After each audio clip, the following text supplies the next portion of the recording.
Today's patio chat is being brought to you locally by Westridge Furniture in Delphus. See it all at your finer outdoor furniture store. Welcome back, everyone. Trunk or Treat's coming back to the Lima Police Department. Their first year, they're going to be hosting it on October 29th. To tell us all about it, Officer Eric Miracle is here, and to his left, we have Major Ron Holman. Thank you guys for coming in. Appreciate it. Thank you. Thanks for having us. Major, walk us through this. What brought this about? Why did you guys decide to host this? Well, we looked at some other communities that have done trunk or treat events. Halloween is always a big holiday with us. It's something we look forward to. It's something, obviously, during the pandemic, we had to modify a lot of the things we were doing, for safety concerns. But we really, this year, want to get a lot of community buy-in. We can get as many businesses as we can that want to come out and participate in this. It's a great opportunity to interact with the kids, to come out and see some cool emergency vehicles, fire trucks, police cars, that kind of thing, and interact with the police in a real positive way. Yeah, I'm glad you mentioned that, because there is still room for organizations or agencies, if they have candy, toys, that kind of thing they want to hand out. Tell us, for those who may be not familiar with a trunk or treat, what is a trunk or treat event? So trunk or treat, you get several businesses to come out. They set up.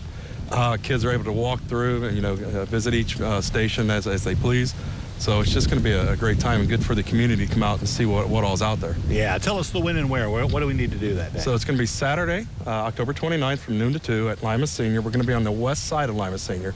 So all the vendors are going to park where the faculty and the staff park up towards the building. And parking for people who want to come is going to be further out where the students park. Okay, and if you can walk, you can just walk. Right? Absolutely. Okay. Tell us a little bit. I know there's kind of a new focus on community engagement and that kind of thing. This fits in really well to that, doesn't it? Oh, absolutely. There's no greater resource in our community than our kids. The kids are our future.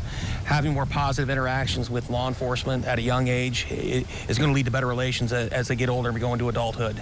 And it's something from a personal standpoint I've always really enjoyed Halloween. I do too. And the different years we've had costume contests or had some of our mobile locations where we gave out candy. It's always just something I look forward to every year. Yeah. I'm glad that we're able to do this year this way. It's one of my favorites too. And obviously we want people to dress up, right? Absolutely. Oh yeah, yeah. Absolutely. Wear your suits. You guys will be dressed up, I assume, or you'll be going as officers? I don't know yet. I see. I always want, because I've always heard that when we go out there and cover those kind of things, they'll be afraid that's going to blow away.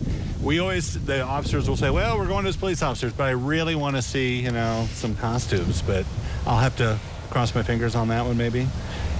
Yeah. You're not making any promises. I'm not making any promises. We'll see, though. Right?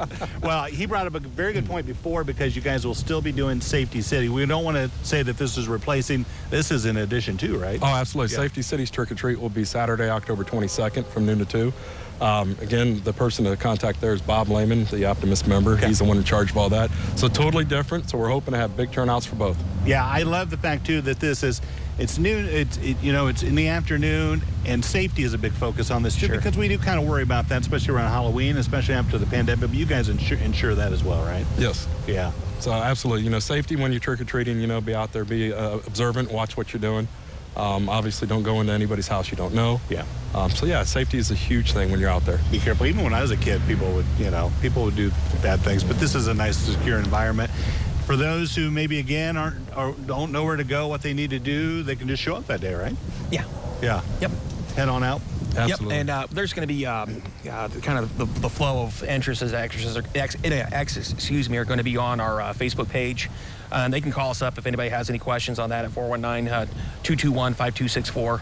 And we'd be happy to guide everyone through there that wants to attend. And Eric, remind us again where and when this is going to be. So this is going to be Saturday, October 29th at Lima Senior on the west side. Like I said, parking is further out for the people who are going to drive there, anybody who wants to walk in. So the vendors will be up towards the building. And if there's any other vendors that want to participate, please get a hold of Sergeant Matt Douglas. Okay, plenty of room for that. Thank you, guys. Appreciate it. Good to see you. Don't go away. Medical news coming up next on Noon Edition.